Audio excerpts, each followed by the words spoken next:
In New Orleans, the art of home restoration is inspired by the famous painter who once stayed at the house. A California couple brings back a home that is part of the state's architectural heritage. And the painstaking restoration of a 19th century Victorian in Iowa proves this was once a house of cards. These stories and more if walls could talk.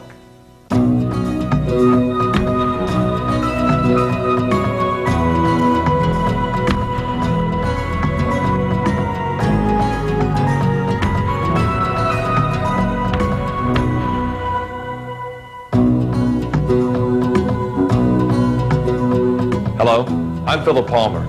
Welcome to If Walls Could Talk. When David Villarubia stumbled across the old boarding house along Esplanade Avenue in New Orleans, he knew he had to act fast.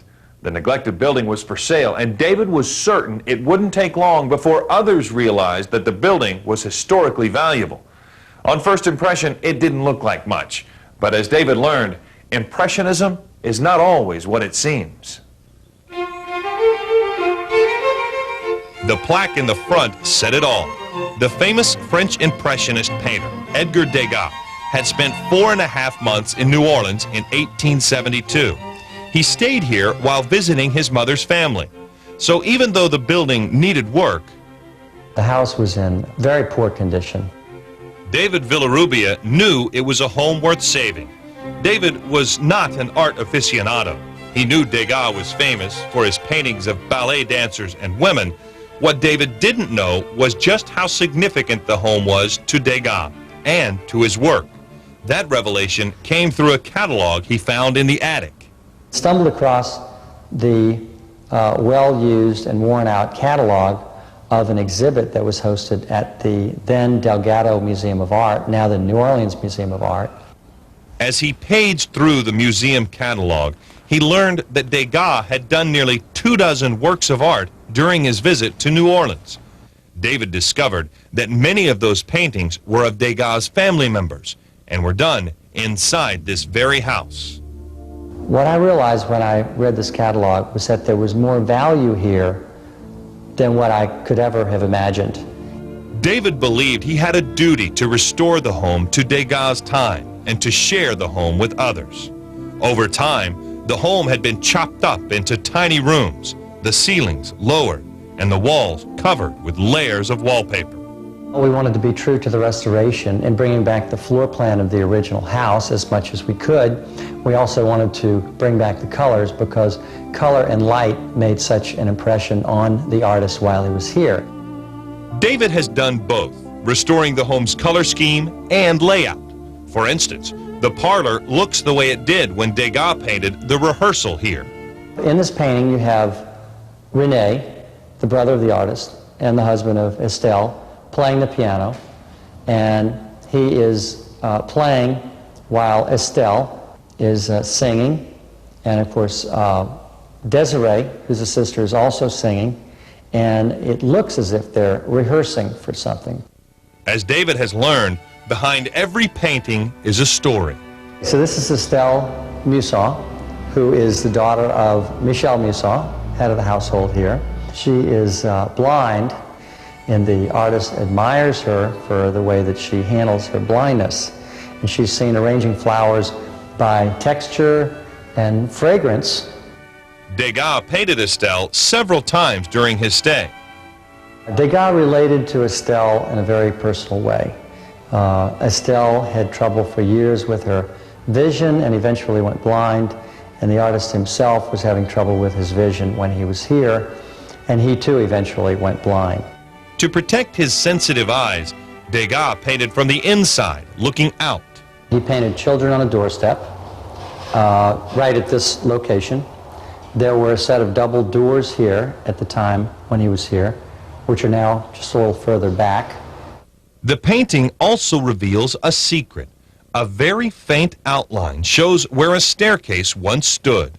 That would have been located just to my left here, and it went up to the second floor. Other architectural details of the house are apparent in this painting of Estelle's sister on the balcony. She's seen here holding a fan in her lap, which is typical of New Orleans and the heat. The handrail in the background here is the same handrail that's behind me now that surrounds the porch. And it's a very rare handrail that you don't see very often in New Orleans. It's thrilling to know Degas sat on this very porch painting more than a century ago. It was great. It was just like, here's a record of what was done here on the porch back in 1872. Looking closely led to another important discovery. An 1860 painting of the house revealed that it had been larger when Degas lived here. David had been told that part of the home had been demolished, but the more he looked at the house next door, the more familiar it looked. David realized the missing part of the house was not missing at all. Approximately 1/3 of the house was separated from front to back and moved over. When David realized the home had been split apart, he knew he wanted to make it whole again. We realized that in order to realize the dream of creating a legacy to Edgar Degas, the painter, we decided that we would have to acquire the other property in order that one day we might rejoin the buildings back together again. David has purchased the other building and is now in the midst of restoring it. However, house moving day is still a long way off. Anything's possible with an optimistic attitude and the right funding.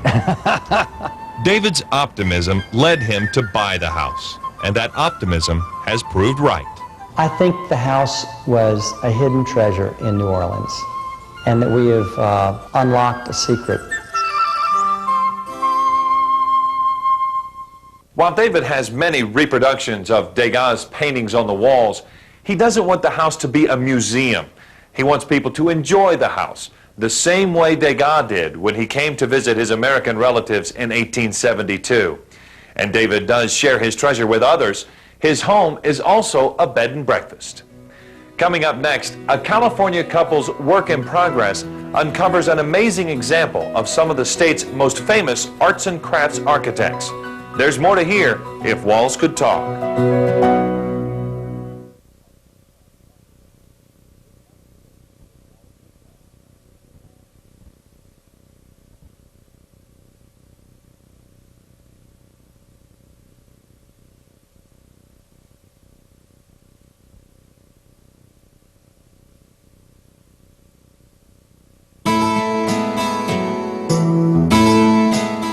Welcome back to If Walls Could Talk.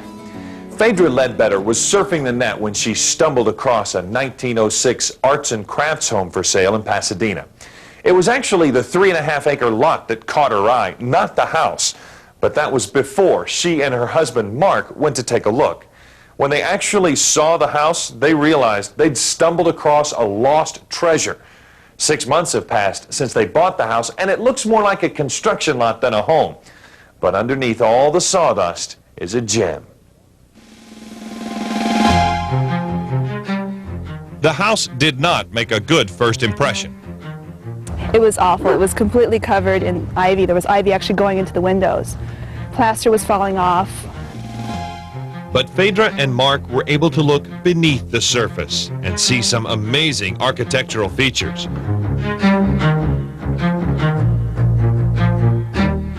Trademarks of Charles and Henry Green, famous Pasadena architects of the early 1900s. We didn't know it was a green and green. We just knew that it was 3.5 acres. And we saw that it looked quite Asian, and being half Japanese and half Greek, it felt like a fusion for me. Phaedra is an interior designer. She noticed all the details and wondered if the home might have been designed by the Green brothers, who built the famous Gamble House just down the street. The realtor confirmed that Phaedra's hunch was right. I was thrilled. I really admire the sensuous quality of their work. The wood is smooth on the edges. Everything's functional. It's very simple. Even though the home needed a massive amount of work, Phaedra felt it was an honor to restore this important home.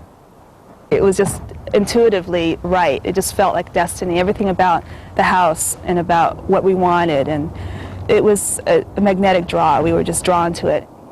Phaedra was further convinced when she uncovered this carved stone lantern. This was completely covered. It was about buried up to here with covered with ivy, and thought it was just like a piece of stump. I didn't know what it was.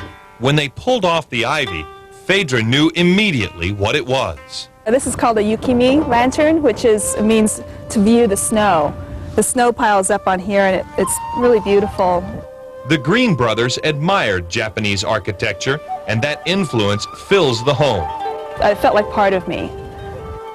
The Green brothers designed and built the home in 1906 for Henry Robinson.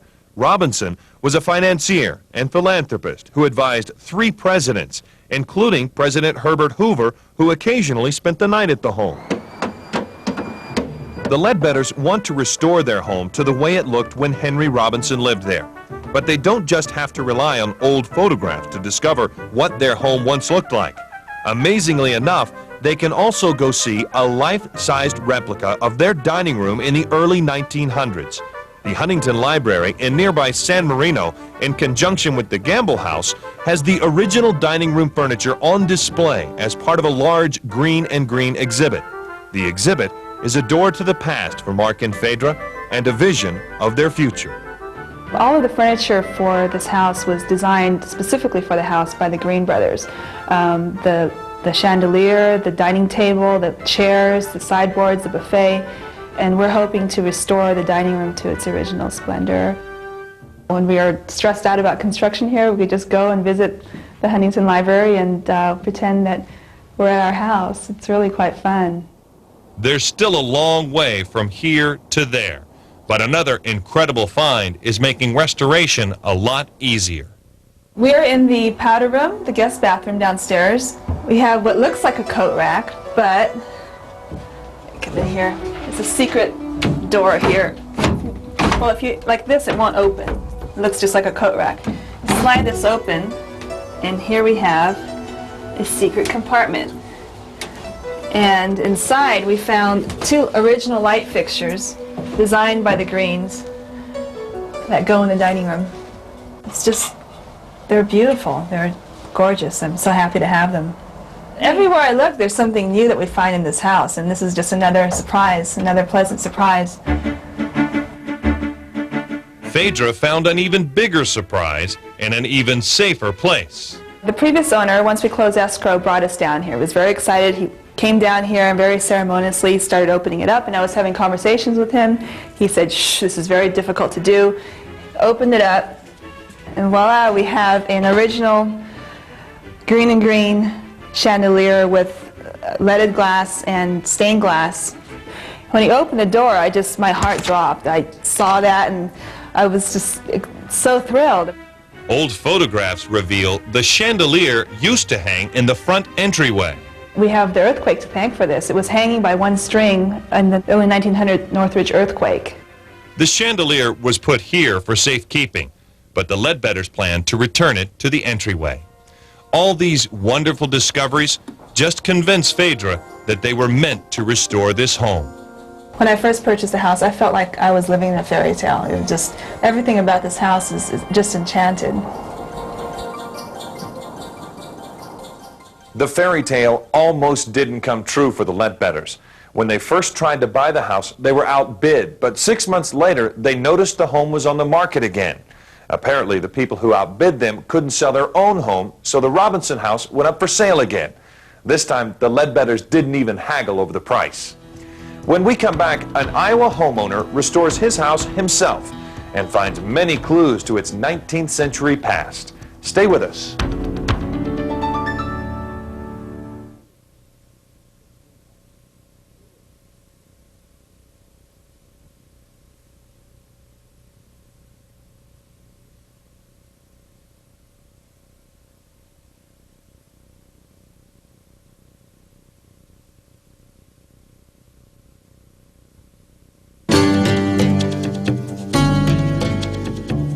Welcome back. I'm Phillip Palmer. Byron and Whitney Worley of Grinnell, Iowa are hands-on sort of people. Whitney is the town's baker. Working out of her home kitchen, she makes and delivers dozens of loaves of bread every week. Byron is a furniture maker, a guy accustomed to living knee-deep in sawdust. So when they bought an 1890s Victorian that needed a lot of work, there was no question they would be the ones painting and scraping and sanding. The Worleys knew what they were in for work-wise, but what they didn't know is how involved they would get in their house's history, and that their solid, old house was once a house of cards. Grinnell, Iowa, about an hour east of Des Moines, is best known as the home of Grinnell College, a small-town school with a national reputation. On a misty morning, you can almost imagine its early days in the mid-19th century. Just a few blocks away, an 1890s Victorian also takes its owner back to the mists of another time. I've often been accused of having been born in the wrong century. I should have lived 100 years ago. I'm just building a house that's appropriate for when I was supposed to be alive. Up to you, I'm going to do my part. Byron Worley has certainly done his part to bring his house back to life. When Byron and his wife Whitney bought the house in 1995, it had been cut up into 3 apartments. Byron is a furniture maker by day, and so it was only natural that he and Whitney would spend their nights and weekends bringing back the house and its beautiful woodwork. I find doing the hands-on work, refinishing the woodwork, rehanging the doors, I find that very rewarding. Byron is meticulous in his restoration. He marks each piece of wood as it comes down, refinishes it, and then puts it back where it has always been. That's partly because I wanted to preserve the history of it, but it's partly because in a house like this, each piece of trim is cut to fit in a particular place. Byron's hard work on the Iowa house has reaped many rewards, including a message from previous builders. In fact, a sign of the times. I exposed the sheathing boards here, and one of them had the words Hughes and Contract, which I assume means contractors, written on it in a rather interesting handwriting. So I pulled that out and varnished it. We'll use that for a plaque somewhere in the house, but we don't know where yet. We're not decorating, we're remodeling. This was a big find. I was excited by it because this was the first solid concrete piece of their writing that I had other than anecdotal accounts in the newspaper. Byron's passion for restoration is matched only by his countless hours of research about his house and his town. It was in old local newspapers where he was able to read all about it. Grinnell's founding fathers frowned upon the tavern that was first built on this site. Records show the tavern was moved and then Byron's house was built by his favorite past owners, Clayton and Rose Card. Mr. Card was a traveling salesman for the Burlington Burial Case and Embalming Fluid Company, and that he also was the major owner in a shoe store in town called Card Shoe Store. Byron has found many newspaper ads for Mr. Card's shoe store, but so far, no pictures of Mr. Card and his first wife. He did find a picture of their daughter, Grace, and a picture of the second Mrs. Card. The fellow ran a shoe store 100 years ago. Was never particularly famous. It's a chance to find out just how unanonymous we actually are. There are all these little pieces of information that still remain 80 years after you die. It's amazing how much I could find out about somebody who really wasn't that prominent. This is a tin tray. It's actually commemorative of the St. Louis World's Fair in 1904. Other items found while pulling out the base of a wall help him build the stories in this house of cards. And then we took off all of the last of the plaster and the lathing and exposed all of this junk down here. I'm assuming these things came from the Cards because their remodeling in roughly 1910 was the most likely time for plaster to be dripping down into the wall behind me. These are 2 rather crude rockers for a doll's cradle or possibly a toy rocking chair. Hope that it belonged to Grace, the Card's daughter, but it doesn't exactly have her name on it. Sometimes you can learn a lot from it, sometimes you can't, but no matter what, you can always speculate for hours about it. Byron and his wife Whitney will have plenty of time to speculate. They believe the restoration is only about half finished, so discovering more about this century-old house is definitely in the cards. I love working on the old woodwork. I love finding things in the walls. It was the Cards' dream house. They built it. I'm bringing it back to being a family home, and I love it. It's tremendous fun. It's tremendously rewarding. Believe it or not, Whitney is not the first person in her family to live in the house. In the 1970s, when the house was still a bunch of apartments, her stepfather's mother lived in an upstairs rental. When we come back, we'll revisit the Pasadena house we showed you earlier and discover an unusual light that was quite a fixture in a 1906 California home. Stay with us.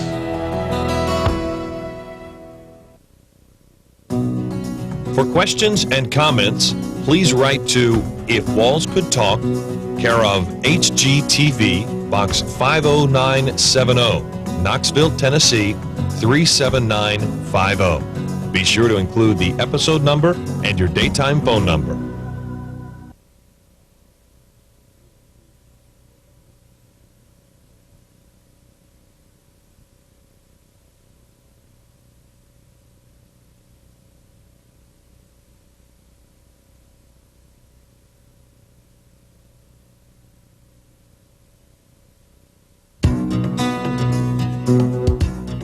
Welcome back to If Walls Could Talk. I'm Phillip Palmer. Earlier in the program, we visited a beautiful Pasadena, California home designed by the famous firm of Green & Green and now being restored by Phaedra and Mark Ledbetter. The Ledbetters found several leaded glass lamps made by the Green brothers hidden in their home. But those aren't the only interesting light fixtures they found. In this not-so-subtle pink bathroom, they also found this unusual-looking light. At first, Phaedra was going to rip it out, but then she learned it had a special place in history. It's a transitional fixture. This side is the gas, where they would pump gas through. This is the electrical side. When the lamp was originally installed, electricity was unreliable, and people worried it might be just a fad. The gas offered a consistent light source just in case electricity didn't stick around. And just in case you were wondering, the Ledbetters are not going to keep that bathroom pink. Thanks for watching. Remember, every house has a history, so keep looking for clues to the past in your home. I'm Phillip Palmer. And of course, my 5-year-old has doodled her own little bit here, but I like to leave a little bit of modern history in a house. These parlors and this painting, which shows the entertainment that went on in these parlors, is really what the house is all about. This house has been here for 100 years, and we're just here